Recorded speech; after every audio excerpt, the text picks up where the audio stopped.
I'm hearing from a lot of first-time home buyers that are moving into their new home and super excited about buying their first house, but then just a few months or maybe a year or so after living in the house, they can no longer afford it. And it's not because of a layoff or losing a job or an illness. It's because of four primary things. And I'm going to review each of these with you to help you avoid some of these common first-time homebuyer mistakes.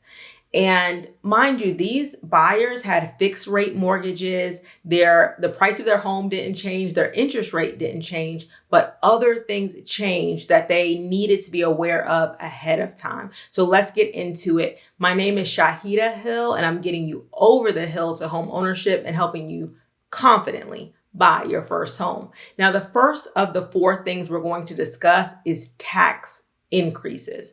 So a lot of times when you don't put at least 20% down or more, you have to escrow your taxes and your insurance, meaning with your mortgage payment, you are going to also pay your taxes and your insurance. So if your taxes go up significantly, you may not be able to afford that house. But a lot of times when buyers are purchasing their home from the beginning, they're underestimating what their taxes are going to be for that property. Let's talk about that in a little bit more detail. So when you are buying a house, the lender, the closing attorney, or even the title company are going to estimate how much taxes you're going to have to pay. Your lender will probably do it when they're giving you your loan estimate. And then usually the title company or the closing attorney will estimate it again. So they will tell you, okay, this is more likely what your taxes are going to be. And a lot of times they're estimating those taxes based on the prior owner's taxes. And that can be a problem depending on how much tax that prior owner paid. Let's look at a couple of examples. So number one is new construction. And this is huge in new construction. When a new construction builder, so say some of your big builders, D.R. Horton, Lennar, when they're building those homes, they're not being taxed on the actual house. They're usually being taxed on just the land because the home itself was not completed. You only can be taxed on what actually is there, right? So the builder is taxed on the land, where you are going to be taxed on the home itself. And usually the land tax is significantly less than what the completed home property taxes are going to be. Now, some lenders and, closing companies will accurately try to estimate what the final amount is going to be with the house itself because they don't have a prior estimate for new construction. But a lot of times what I'm finding with first-time home buyers, they know that it's going to be more. So say, for example, on the land, the taxes were just $500. But when the home is complete, the taxes are going to be more like $4,000 a year. And when they estimate they're like, okay, we can use the prior estimate of $500 and you will have a lower monthly payment for the first year. But just know that after that first year, your taxes are going to go up and your monthly payment is going to go up. And I have my clients included, a first-time home buyers are like, okay, I'll just pay less that first year. And then, when it changes, I'll just change the amount. And some people are given that option. I would say go ahead and start paying what you're going to pay because you want that estimate because are you comfortable with that full payment? You want to be very clear on what that final payment is going to be. Some people are surprised. They didn't realize they were estimating the taxes off of the land only. And then when their real tax bill comes and when their real escrow payment changes and that changes their complete mortgage payment, then they cannot afford it anymore. So that's one way that people are being shocked. Another way is if you're doing a resale home and the prior owner may have been getting tax exemptions that you're not entitled to. So for example, a lot of seniors get senior exemptions on their property taxes and they're paying a lot less in tax than you would pay if you're not a senior. But because sometimes they're using the estimate of the prior owner's taxes for your taxes, you are thinking that your taxes are going to be a lot less. So be mindful of that. Also, as your property property value increases, then your taxes are going to increase typically accordingly, because your taxes are based on usually a percentage of the home's value. So as your home value increases, your taxes are going to increase, but they shouldn't increase so dramatically. Now, during the pandemic, that was different because we had unusual property increases, property value increases. But in a normal, market where it's going to raise at the rate of inflation, typically 2%, 3%, 4%, it's not going to have a drastic increase. But you need to be mindful that unlike your rent, the whoever owns that property, their taxes are going to go up the same way, but they can't increase your rent until the next year, right? So you're kind of, you can move where you're not just going to sell your house after 1 year if the property taxes increase. So you want to be mindful of that. I'm going to talk about some other things because you want to make sure, and I talk about this in some of my other videos, that you're not buying up to your limit. So when you get your pre-approval, for example, say you're pre-approved for $400,000, you shouldn't spend $400,000. You should go beneath your limit. So you may want to take it 10% where you're not going to do, 400,000, you're going to do around 360. So you can plan for some of these increases over time.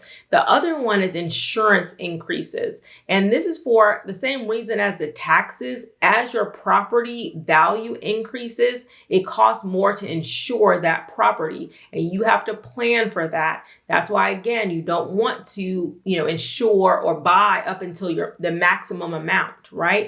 So because it's not like you're buying a rental. If you buy a rental and the rent increases the next year, you can just say, hey, I'm not going to stay in this apartment anymore. I'm going to find a more affordable place to live.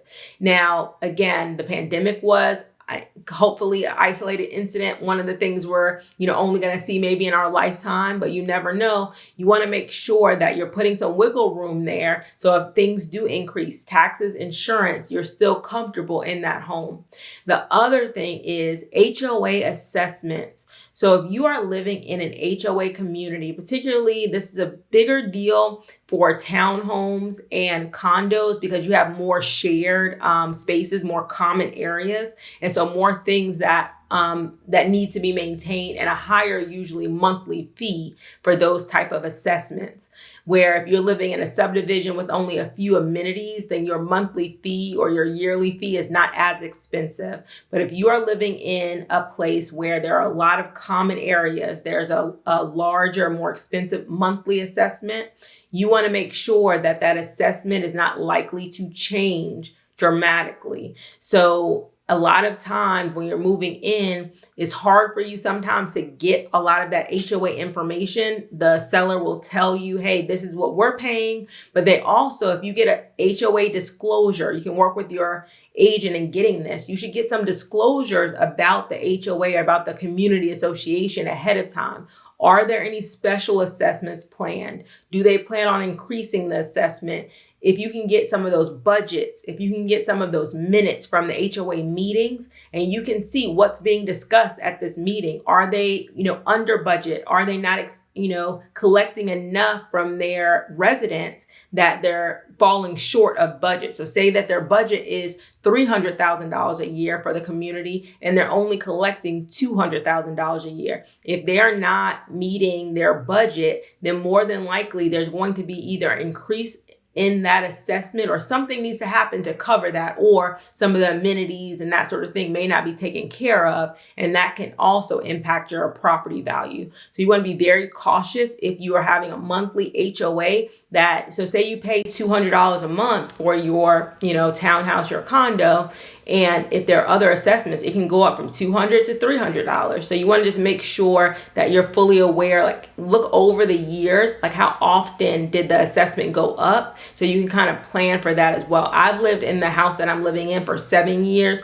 And from the time we moved here till now, it's gone up $50. So it hasn't gone up significantly where it's I can't afford the property anymore because of the assessment. But just be mindful, some of those things will have increases over time. And a big part of that, our trash service is included with our HOA, and the trash fees went up. So they had to pass along those fees, just due to inflation to the residents.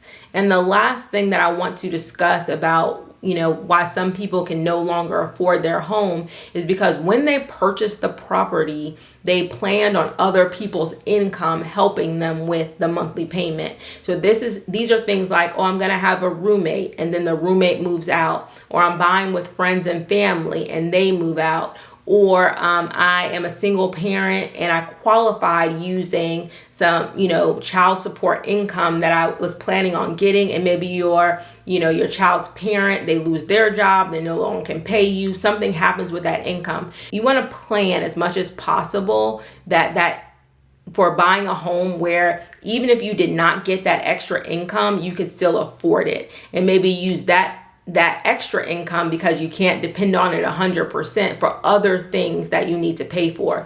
But you know that your income can cover the majority of your bills, your mortgage, that sort of thing. Because one of the major things you want to make sure doesn't happen, I've had someone call me recently and said, I bought the house, I had a roommate, now that roommate's moving out and now I can't afford the payment. So that's something that you could kind of think ahead and say, hey, that may happen. I want to make sure I'm buying a home where I can completely cover the mortgage myself. And then that money is extra money. It's extra money to reach other financial goals, but I don't need it to pay my mortgage. So just be very mindful of this, because I know as interest rates increase and things get more expensive, people are buying homes or like really stretching to buy homes and thinking, okay, I'll refinance in the future. You want to make sure you can afford that house at the time that you buy it. And then also you can afford it if any of these increases take place: taxes, insurance, HOA assessments,